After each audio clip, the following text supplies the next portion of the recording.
welcome for joining us. Welcome to Future Skills. This is episode 1 of a brand new season that we're doing with City and Guilds. My name is Gavin O'Mara. I'm the CEO and founder of FE News, and my co-host is Bryony. And Bryony, I don't know if you want to do an intro for today. Yeah, I'll just introduce myself quickly. Hi, I'm Bryony Kingsland from City and Guilds. I'm the funding and policy insight lead at our business. And today we're going to be looking at engineering solutions. We've got a series that is lined up for everyone to be getting involved with, but it's engineering is kind of key for what we're going to be doing, not just in the nation for skills and for what's going to be announced later today with spending review and things like that, but is also fundamental for what we're going to be doing around every episode actually. So I know you've got some figures that you want to be able to bring out from different reports and research that you've been sort of looking into. Yeah. So this is the first. Sorry, Gav. So this is the first episode of our new series, Future Skills, in collaboration with Gavin and FE News. This session is examining engineering skills, and over the next 6 live video reels, we'll be diving into the skill shortages affecting different sectors critical to the UK's economic success. So this live stream is for training providers, it's for employers, anyone interested or involved in engineering. And recently, City and Guilds carried out some research and produced a report called Making Skills Work, the Path to Solving the Productivity Crisis. That report highlighted an urgent need to rethink how we upskill and reskill the UK workforce to meet the evolving needs and demands of the various sectors. It also revealed that fewer than half of working age adults feel they have left education with the right skills for their careers, or that they have the right skills for their careers now or their future career. And 91% of CEOs identified that building their workforce skills is crucial for boosting productivity. So all of that emphasises the need for a more coordinated approach to bridging the skills gap. So we've got a wonderful panel of sector experts with us today who are going to explore with us the contributing factors to this, and also potentially look at some practical solutions to address the skills challenges currently faced in the UK. So stay tuned, so we can look at how we can improve skills and drive productivity and create more opportunities across the country. Yeah, no, thank you, Bryony. And it's really interesting as well around looking at today. Yeah, we've got spending review. We've had like a couple of sneak peeks on what's going to be announced, with 600 million for construction and construction skills. But how about the infrastructure to be able to, the civil engineers to be able to get the roads to those 1.5 billion houses? Do you know what I mean? We've got a sneak peek on the spending that's going to be done around defence, which hopefully we'd never have to realise. But that's going to be everything from electrical, mechanical, RF engineers, stress engineers, not stressed out engineers. It's really, really key around engineering. Next week, we're looking at AI and digital. AI and digital doesn't exist without cooling, heat and vent for those data centers, for the small modular reactors that have got to be designed and developed, through to, again, RF engineers around how we're all connecting now with broadband and the such. So today's really key, and really key for what we're looking to do for the rest of this season as well. So we've talked enough. Let's bring in our guests. We've got two really cool guests. We've got Reese Morgan and Becky Ridler. And Reese, can I bring you into the studio? Hey, Reese, how are you? Good morning, Gavin. Good morning, Bryony. I've got my coffee. I'm ready to go. You're ready to go. Becky. Hi, guys. Hey, thank you for joining us. Bryony, do you want to kick things off? Yes. Hi, Reese. Hi, Becky. So we've got some questions that we've been sort of like chatting with you about, and obviously linked to what's happening in the country, linked to the future developments. And one of those sort of key points that we've been discussing and talking about, not just with you, but also across City and Guilds and right across the sector, is how engineering organisations should prepare for the rapid advances in automation, digital technology and AI, because those things are here, but also they're developing, and engineering is a really key aspect of those rapid advances, and we'll be using digital technology and AI. So how should engineering organisations prepare for the rapid advances that are happening with digital and AI? Reese, I think that's probably a great one for you to start off on. Sure. Shall I? I'll kick off. Thank you, and it's really lovely to be with you this morning. So I think what's really fascinating about the kind of digital and AI kind of challenge is we have some kind of fundamental skills that need to kind of underpin these new technologies. And I think they'll always be there. So new technologies will come, and they'll, increasingly develop at a kind of greater rate and a greater pace over the coming decades. But there will be kind of fundamentals that always need to be there. And we have a real shortage of electronics technicians and, IT network technicians. You mentioned RF engineers and those kind of things. You look at, advances like quantum computing. When you really start to get under the skin of quantum computing, you do need thermal engineers, thermal control engineers, vibration isolation engineers and technicians. And people just kind of look at the big shiny bit at the top, which is all the kind of quantum physics bit. Actually, it's all underpinned by fairly, standard high quality technical skills.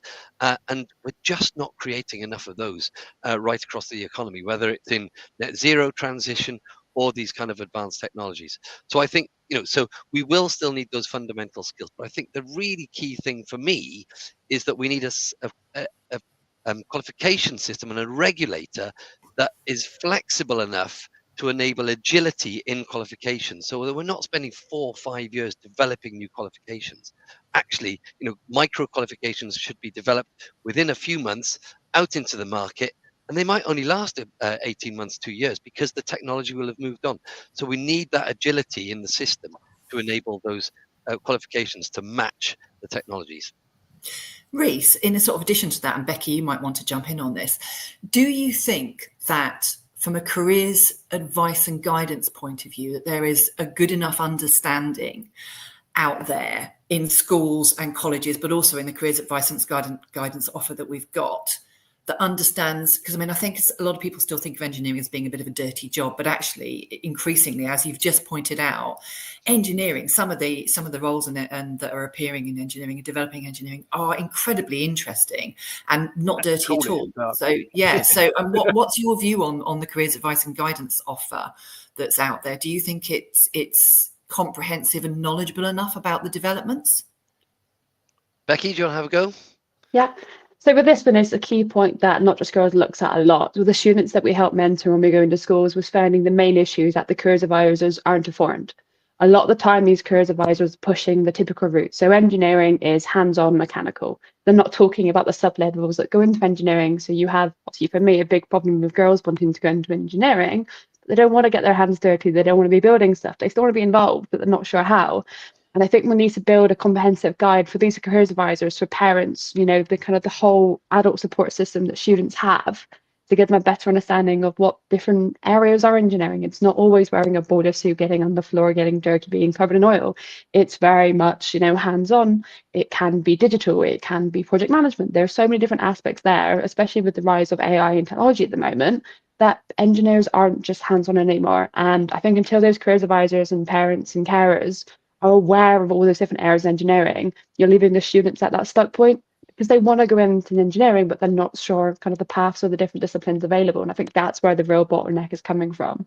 So we've got a gap. We've got a gap in the advice and guidance we're getting out there. Can I jump in there as well? So at the Royal Academy of Engineering, we've looked into the kind of careers education a lot, and what our research suggests is there's not a negative perception of engineers. There's just a complete lack of knowledge. Yeah. And part of the challenge there is that, engineering is not a subject that's taught in schools. It kind of sits in a bit of science, a bit of maths, a bit of computing, and a bit of D&T. But I think it's just, there's just a real lack of understanding among teachers about what engineering is. So they can't talk about it in a kind of inspiring, engaging way to their pupils, because they just don't know about it themselves. So I think it's not just about the careers education bit, but it's how you embed that careers education into subjects, because the subject teachers are the people who can really bring things to life for the pupils. Yeah, I think with that as well, Rhys, just to jump in, is that falls a lot on employers. So a lot of the time, employers know what skill set they want for their employees. They know the skill sets for the projects, and they're complaining that the students don't have the skills or not aware of their area, but they won't be in schools teaching about them. We can only rely on teachers so much to do kind of the basic curriculum, let alone go into the different levels of disciplines. Whereas the employers that specialise in those disciplines have the resource, have the knowledge, have the materials to go and teach it.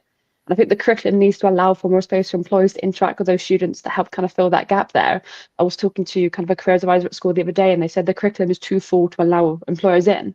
And that's a fundamental problem wrong with the curriculum, because if we can't let employers in to talk about the skills and the disciplines that we have, and the teachers cannot be trained in them because it's ever growing, you're stuck in this catch-22 of students can't find out, employers want to help, but there's no space to do so. Yeah, definitely. The UTC movement was kind of key for engineering around trying to incorporate industry and into work. But I had family in. I'd had one of the kids in the UTC and stuff around engineering, and it's just sort of getting that employer sort of engagement. Really, I want to bring James in from who's been firing questions in thick and thin, and like. Actually, James, you anticipate one of my questions in a bit around. So, James, thank you for joining us around talk of Industry 4.0, and we're talking about 5.0, and also around engineering and vocational bodies co-creating adaptive inclusive skills frameworks. James also is said around good careers advice and guidance, but James, you've fired in so many. Let's just cover one. I think the whole thing around the changes that we've seen in apprenticeships and technical education. How can we address the skills gaps in engineering? Because you've mentioned a few skills gaps within there. How can we work collaboratively together to deliver those? Reece, I don't know if you want to jump in onto that. Yeah, well, I guess it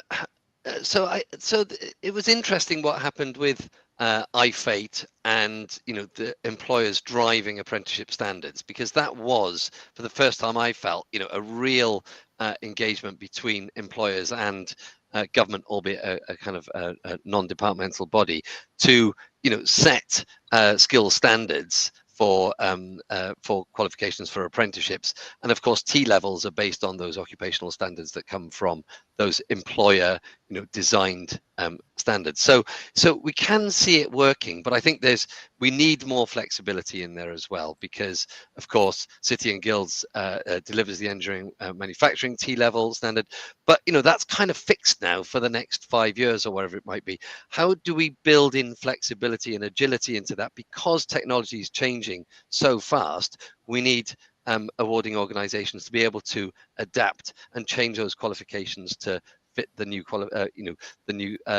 technologies that are coming. So when the T-level engineering manufacturing was being tendered for, AI wasn't really a thing, and now we've had this massive acceleration, and it's not in the T-level. Now, colleges will put it in there, but actually, how do we get it so that there's a much more kind of agile, adaptive system that enables both employers and government and the regulator all to work more closely and more flexibly, so that people can keep up to speed with the technology change. Becky, any thoughts on how to be looking at? We're also using engineering terms here all the time as well, like around agile as well. I'm loving it.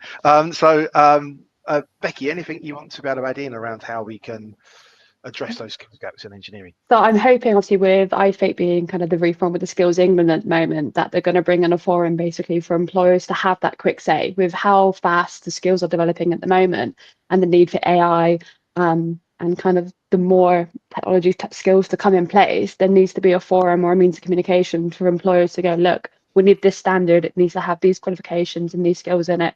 We need a quick turnaround. With the reduction of the minimum rate of apprenticeships, that's a positive step towards that. And I think the Skills England need to work with those employers to make sure that that communication still works. It's great reducing the apprenticeships down, but there isn't the means of getting them out quickly. You're still stuck in that loop of, with the T-level that Reece mentioned, it came out and AI wasn't mentioned into it. And how long will that T-level then take to reform to get the AI into it? By that point, will there be a new technology that needs to be included? So that needs to be kind of a thing I think Skills England need to focus on, is that employer forum. How can we get those qualifications to them so they can get kind of qualified quicker? Can I just jump in there as well? Sorry, Brian, just picking up on James's other question about, all the talk is on Industry 4.0, you were moving to Industry 5.0. I think what's interesting here is, the vast majority of engineering companies in this country are SMEs, and they're just looking at a 6-month time horizon. They're looking at the cash flow to be able to pay their wages at the end of the month. They're not thinking about, what does the technology look like in the next 3 to 5 years. So it is about employees, but it's also about other sector organizations as well, whether that's organizations like the Royal Academy of Engineering or the Turing Institute that looks after AI, because they're the organizations that are looking forward. And I think you have to have those, and you know, the Catapult, High Value Manufacturing Catapult, and other organizations like that. You need those in the loop as well, because they're the ones that are doing that technology foresighting. Yeah. What you said earlier on, Reece, I think is also really key. And I don't know what your thoughts are about this, but you mentioned the sort of more modular approach, or maybe bolt-on qualifications or short, sharp courses that enable someone who's already got the basic not the basic engineering skills, but that broad engineering background to be able to add on additional skills and knowledge as those new technologies appear. And we've heard about the growth and skills levy, and obviously don't know what that's going to look like yet. We don't know how that's going to work. But do you think that is going to be, going forward, a real need? Because actually things will move so fast that small bolt-on qualifications, or maybe not even qualifications, just learning programs that enable people to upskill quickly, do you think they're going to have a really strong place in future learning programs, or a future need for learning programs?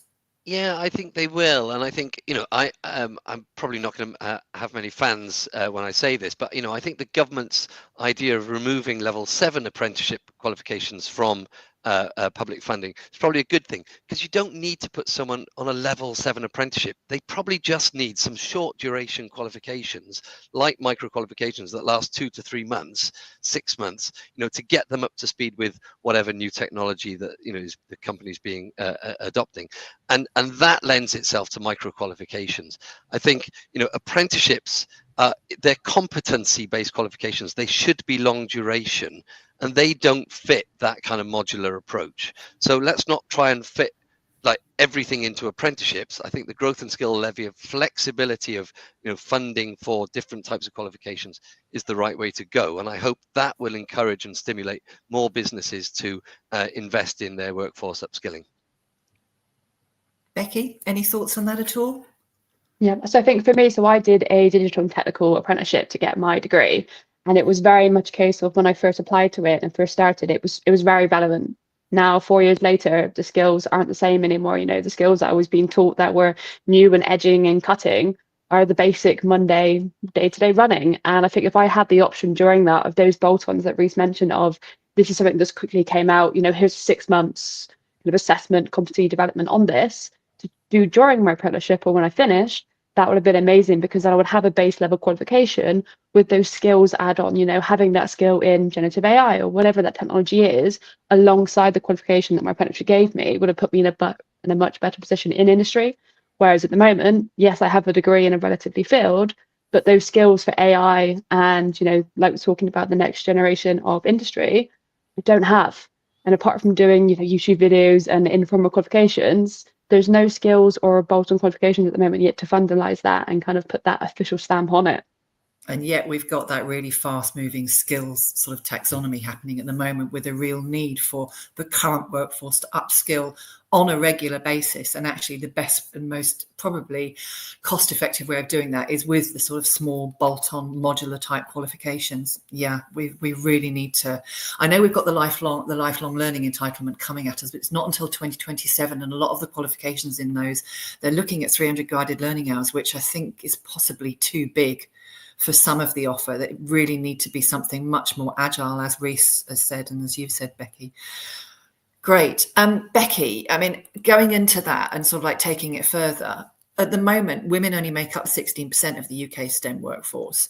And we've got this shortage of engineers in the country. We know that we've got an aging workforce of engineers in the country, and that a lot of are coming up for retirement in the next 10 years.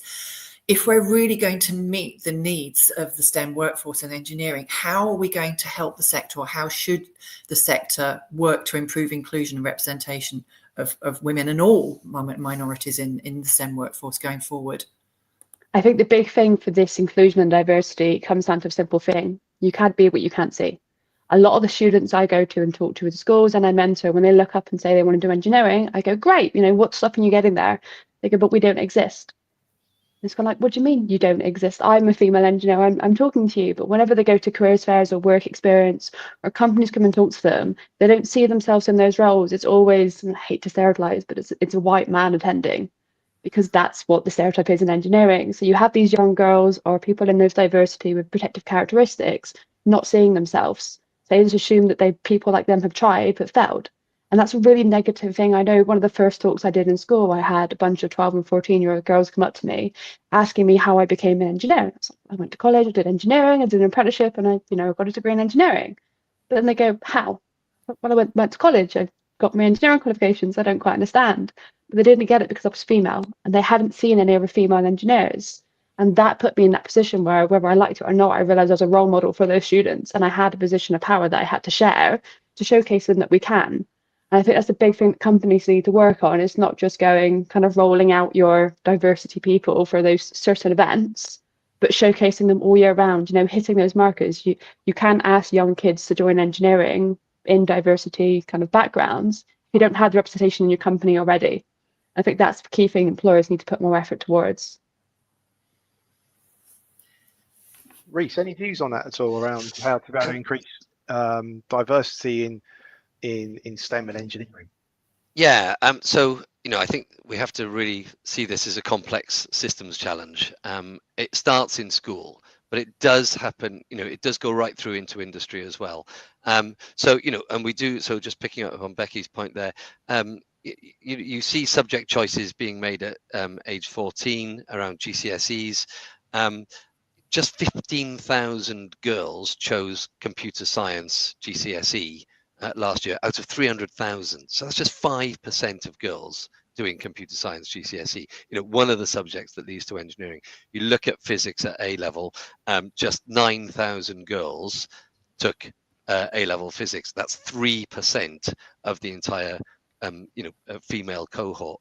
So there are some really fundamental issues that we need to address down in the school system, and it probably goes all the way back to primary school.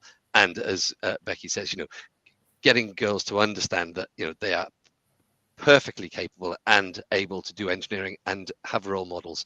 But if we skip forward right up into the workforce as well, we see a greater attrition of women from engineering, construction, and IT companies than across all sectors. So engineering has a problem of inclusivity in the workforce, and whether that's because they're just not coming back after career breaks, or they're just leaving because they don't like the culture. So we can't just externalize the issue and say it's all about schools. There are some challenging cultures in the engineering sector that need addressing, and that then points the finger back at employers to say, what are you doing to retain women and other underrepresented groups in your workforce? Because we can't just say, we just need more girls to come through, because actually girls are probably looking at those employers going, do you know what, I don't think I want to work there anyway. So we have to address the cultures in the workforce as well. I think it's a really, really good point about returners as well. That's because there are fundamental mind shifts around what needs to be done around flexibilities in the workforce and the workplace as well. I think it's also interesting to just observing. I'm married to an engineer, project management in AI actually, and the team that Kelly's in is actually primarily female. They're all project managers in AI, working with Turing and things like that. And it's kind of interesting of how there's different elements of engineering. It's so interdisciplinary and interconnected as engineering, isn't it? Around how we can maybe try to do different routes in to be able to bring more people back, or have that interdisciplinary approach. Like Becky mentioned project management a few times. Agile we're using as a term, project management. I just think there's different things that we could be doing around bringing that in. What would you want to see, and this is to everyone, training providers and employers, how we can tackle those current engineering challenges, but also we're talking about the future a lot. We mentioned industry 4.0, 5.0, we're talking 3 to 5 years, 10 years down the line.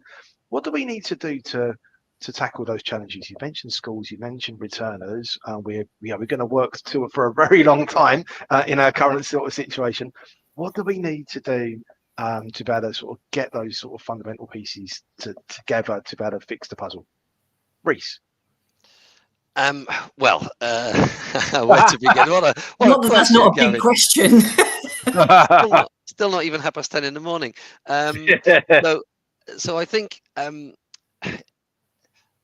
first of all, we need to get government to recognise, the role of the FE sector in the skills landscape and properly invest in it. I think we'd all agree that the decades of underinvestment in FE is we are paying the price for that. And so, and I hope that, as part of the curriculum assessment review and the recognition of the kind of 16 to 19 qualifications that are going to be so important for driving, both the net zero transition. You think about all the skills, all the technical skills needed. We're looking at, estimates of up to 500,000 new jobs for the net zero transition. But then you turn also to the growth of the economy in the advanced and productive sectors, like we've talked about AI, but also future telecoms, quantum computing, compound semiconductor. The government is really banking on these things, but it's no good just saying we've got this industrial strategy over here and we're not going to do anything about a skill strategy. You have to have a skill strategy to sit alongside that, the industrial strategy. And I really, I would implore the government to, sit down and map out a skill strategy to go alongside the industrial strategy. Yeah, 100%. Becky. Well said. I think touching on that as well, as much as it's important that we recognise the new skills that are needed, it's going back to basics. A lot of the moment we're seeing the fallout of what the generation of COVID kids are. And these kids can't communicate. They struggle in interviews. They don't know how to communicate or presentation skills. And I think we need to address those basic issues as well, so we can skill them with the AI and technology skills that we need. A lot of the students that I deal with on a daily basis struggle talking to me. They struggle making eye contact. They don't want to have their cameras on. They don't know how to write basic communications. And as much as we want to upskill them so they have those skills in AI and new technology, they can't do the basics, what we're expecting them to be. They can't even complete those qualifications in the first place. And I think that comes back to what government needs to do to put more effort into those kids, and the fallout that we're still having from the COVID era is we have a whole generation of kids who aren't performing the basic skills that all of us take for granted. The basic skills of makeup engineering, communication, presentation, project management is obviously one we keep coming back to. If the kids can't do that at a fundamental level, they're never going to be able to complete the qualifications needed to upskill in the first place. Yeah, so those durable, transferable skills that you take with you wherever you go from one job to the other, we need to really be working on them as well. It's interesting, actually, because at the annual, there was a conference last week about training and apprenticeships, and City and Guilds actually held an employer summit about durable skills and how important they are and how we're going to embed them in the future workforce and what we can do. So it's really great to hear you saying, Becky, that it's another. We got an episode coming on that, actually. It's yeah. As a spoiler, we're getting really close to nearly being out of time. I've just actually had Emily pop in with a quick comment. Wanted to bring that in as well. We're getting so close to the end, though, Emily. I don't know how much we can sort of bring into that. We're getting a lot of comments from James as well, and I think it's interesting that you're talking about having a core qualification with swapping. Micro credentials, really. We're looking at productivity. What Singapore is doing is all around micro credentials and badging, and be able to have a core essential in with micro credentials in, particularly for those that are career changing and those that are mid-career is what they were saying in Singapore. But we're getting so close to the end. If we could dream and dream big, what would you each want to see around the future skills for engineering? What thing would you want to unlock? Reese, what would you want to see? Well, I had a kind of a list of things, but actually I'm just going to pick up on Emily's point. And I'm reminded of the Capital report back in, when was it, 2010, something like that, 2011, Frank McLaughlin's report on Commission on Adult Vocational Teaching and Learning. Yeah. And the thing that I remember about that was the kind of two-way street and the link of employers and FE providers working together. And actually, I think Emily's point, and that's where kind of Teach 2, the idea of Teach 2, bringing employers, bringing practicing engineers into the classroom. I think we really need to kind of work on that kind of the dovetailing of employers and providers working much more closely together, because that's the way we're going to address the teaching skills gap in FE and bring advanced technologies into the classroom, because it's the engineers using those in industry, bringing them back into the classroom and explaining to the students. And I think, if we can crack that, that would be such a big advancement for FE and technician training. More collaboration. Yeah, definitely. It's what Richard's review is all about for apprenticeships, isn't it? It's all and the Richard review, exactly. Yeah. Collaboration. Yeah, definitely. Becky, anything you'd like to add? I think echoing what Reece said there is, at the moment, it seems very much education is from 4 to 18 years old, and then employers take over at that point, whereas employers had a better kind of say in what happened in the early years, and that collaborative approach, bringing them up into the engineers and the employees that they want, we wouldn't have these skill gaps in the first place, because there would be the get-go from, we need these type of skills, we need these base level, if we had that, these kind of core skills that people should have, and these bolt-on skills and qualifications that we can provide, you develop engineers and employers from a better younger age as well, and have a better understanding, instead of these students finishing school at 16 going, I've got qualifications in STEM, what do I do now? Well, here's an apprenticeship, here's go to university, we'll see what happens next. And then go to employers going, I've got a degree, can you hire me? And then going, well, we don't have the skills that you require. Well, that student just spent 18 years getting to that point, whereas if we put those skills in an earlier age and develop them throughout, along as with the as well with the qualification that they're getting, you have a much well-rounded employee at that point, that they can join the workforce and get straight onto projects and contribute more, instead of having that phase period of trying to upskill. Yeah, no, that's cool. What a great episode. Thank you so much, everyone. It's been really cool. I think there's so many other things that we'd all want to ask around, like the drain from... We could have done an hour, Gav. Hour and a half. I could have done all day. I think there's so many things, so many comments coming in as well. But I just want to say thank you. Thank you, everyone, for joining us live today. Becky, thank you. Reece, thank you. And Bryony, what a cool episode to be kicking off the season. So next week, we're extending the engineering nest with it's that underlying what Reece was saying, and this interdisciplinary approach around AI and digital is next week, 2nd of April, 10 a.m. So join us live. I just want to say thank you, everyone, for joining us today, and we'll see you next week. Thanks very much. Thanks, everyone.